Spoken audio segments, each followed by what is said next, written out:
Well, hello again, hockey fans. Dan Weiss for Rampage.com, bringing you another edition of our video views from the press box as we enter the grind of the summer months and the grind of the hockey offseason, but still a lot of news going on, and we've got a great show for you coming up. On this week's show, we'll talk about the new assistant coach for the San Antonio Rampage, who was just hired a couple of weeks ago. His name's Jeff Truitt. We'll introduce you to him. We'll also talk about a couple of new players in the fold for the Rampage. One of them a returning player, and another player coming down from a team that many Rampage fans should be familiar with. And finally, we'll take a look at free agency winners and losers so far this offseason in the American Hockey League. So sit back, enjoy the show. So the Rampage have finally finalized their coaching staff for the upcoming season. First and foremost, head coach Ray Edwards given a new multi-year contract. He is back in the fold officially as the new head coach of the San Antonio Rampage. And the Phoenix Coyotes hiring Jeff Truitt to serve as an assistant head coach next to Ray Edwards with the Rampage. Now, Truitt comes to San Antonio after serving last season as the director of hockey operations for the Moose Jaw Warriors of the Western Hockey League. He spent the previous 2 seasons before that in Springfield of the American Hockey League, the former Edmonton Oilers primary affiliate, first as their assistant coach during the 2007-2008 season, and then as their head coach for the 2008-2009 season. Now, prior to joining the pro ranks, Truitt spent 7 successful seasons as a member of the coaching staff of the Kelowna Rockets, also in the Western Hockey League. He was an assistant on Mark Hobscheid's staff with the Rockets from 2000 to 2004, and then took over as head coach and served as the head coach of the Rockets from 2004 through to 2007. He was part of some memorable Rockets teams as he helped guided Kelowna to 3 straight appearances in the Memorial Cup, which is the ultimate hockey championship tournament for Canadian junior hockey. Truitt helped take those Rockets to 3 Memorial Cups in 2003, 2004, and 2005. He was part of the Memorial Cup winning team in 2004. Now, Truitt, a defenseman by trade, played 3 seasons in Scotland at the end of his playing career before returning to North America to begin his coaching odyssey. I got an opportunity to visit with the Rampage's newest assistant head coach. Here's what he had to say. Making people better is my biggest job, and with Ray helping him in whichever direction that he wants us to go, I know he'll be detailed and everything will be planned out. He's very good to the players, and I think that's the biggest thing now these days with the players, that you have to forge those relationships and the trust that goes along with it. But I enjoy the teaching aspect of the players. And you can see my entire interview with new Rampage assistant head coach Jeff Truitt coming up a little bit later on Rampage.com. So the San Antonio Rampage, through the Phoenix Coyotes, continued the process of adding pieces to their roster for the 2010-2011 season, and a couple of new players in the fold. First and foremost, as you just saw, Alexander Picard will be back with the Rampage, perhaps for the 2010-2011 season, as he signed a 1-year, 2-way contract with the Phoenix Coyotes. Now, if you remember, Picard was acquired by the Rampage on trade deadline day, March the 3rd last season from Columbus. He really flourished in Ray Edwards' system, had 9 goals and 15 points in 16 games. 14 of his 15 points came during a 10-game stretch in March in which he scored 6 times on the power play. And the power play in total scored in each of those 10 games, going a very impressive 17 for 51, or 33.3%.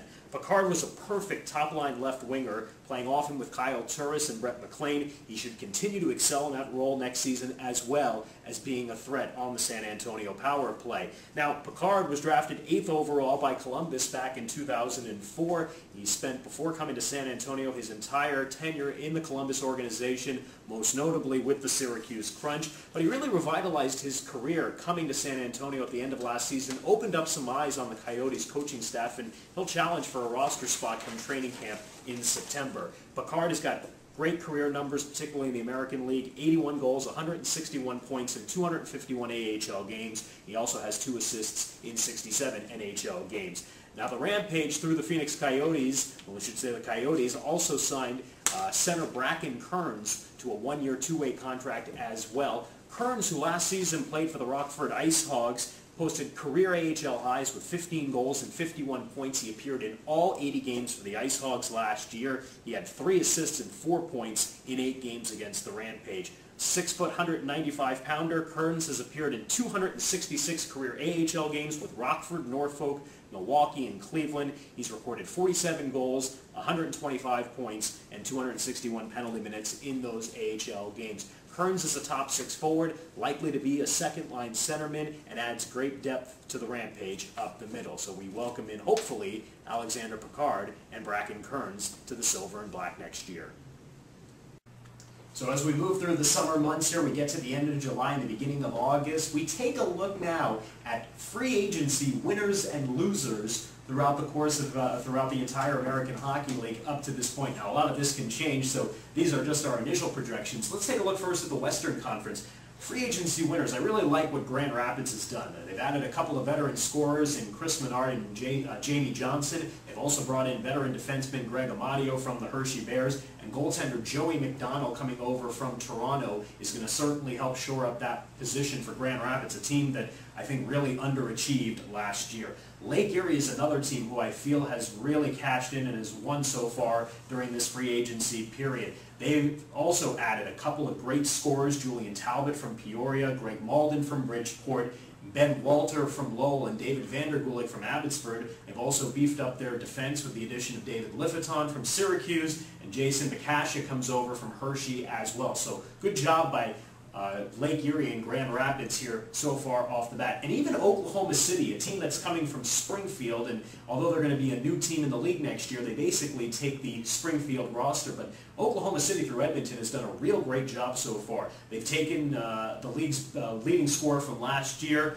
Alexander Giroux, and have signed him to a one-year, one-way contract, but he could end up in Oklahoma City. But they've also added a former 70-point scorer in Brad Morin. Ben Andres comes over from Toronto. Richard Petio and Sean Bell, a couple of defensemen who played in the Western Conference last year, also adding to the mix back there. So kudos to Oklahoma City so far for the job that they've done. Losers in free agency, well, you've got to take a look at the defending Western Conference champion Texas Stars. Even though they've re-signed some of their key pieces from last year, Greg Rallo, Maxime Fortunas, and Travis Morin are all back in the fold, they've lost 6 players already from that Western Conference Championship team that went to the Calder Cup, including Matt Climby, Garrett Stafford, and Matthew Goodwin, who will all be here in San Antonio, but also Dan Jancevsky, Andrew Hutchinson, and Warren Peters have also vacated that team through free agency. So tough losses for the Texas Stars. Abbotsford has also lost a lot of its offensive firepower. David Vandergulik, Jamie Lundmark, and Jason Jaffrey are all gone. They've replaced them so far with Stephen Meyer, formerly of the Rampage, and Logan McMillan, but I don't think they've done enough to shore up their offensive woes. And I was going to put Chicago in the losers category because they've lost a lot of firepower too. When you consider Brett Sterling, Joey Crabb, Johnny Pohl are all gone, including Chris Chelios, who retired, and Scott Lehman, who departed for Milwaukee. But just today, the Chicago Wolves announced that they have signed the American Hockey League's active career leading scorer, Darren Haydar, who comes over from Lake Erie. So I can't put Chicago in the losers category anymore with the addition of just recently named American Hockey League Player of the Decade, Darren Haydar. Now, what about in the Eastern Conference? Well, the winners in free agency, I love what Wilkes-Barre Scranton has done so far. They've brought in Brett Sterling from Chicago, along with Corey Potter, Andrew Hutchinson, Stephen Wagner, and Ryan Craig, some great veterans to add to a Wilkes-Barre team that's going to challenge, I think, for one of the top spots in the Eastern Conference next year. I like what Syracuse has done with their new affiliation with Anaheim. They've brought in Jason Jaffrey from Abbotsford and also Trevor Smith from Bridgeport to give him some punch up front. Danny Sivrett will also add to a potent blue line as well back there. Losers in the Eastern Conference, Adirondack loses 2 of their top 3 scorers from a year ago, and Jared Ross and Jonathan Matsumoto. And this may surprise you, but I think the Hershey Bears right now are a loser in the free agency period. They've already lost, of course, Giroux, who goes to Oklahoma City, but also Kyle Wilson and Chris Bork, who were key cogs of that championship team, as well as Greg Amadio. And the pieces that they've replaced him with so far, Brian Wilsey coming over from Lake Erie, as Brian Fahey, also from Lake Erie, and Kyle Greenspree from Rockford, I just don't think they've filled the void. So that's a look at winners and losers in free agency so far in the American Hockey League. Hope you've enjoyed this edition of Views from the Press Box, our video edition online at SARampage.com. Just 7 weeks away from the drop of the puck in training camp. We'll be there soon enough. For SARampage.com, I'm Dan Weiss.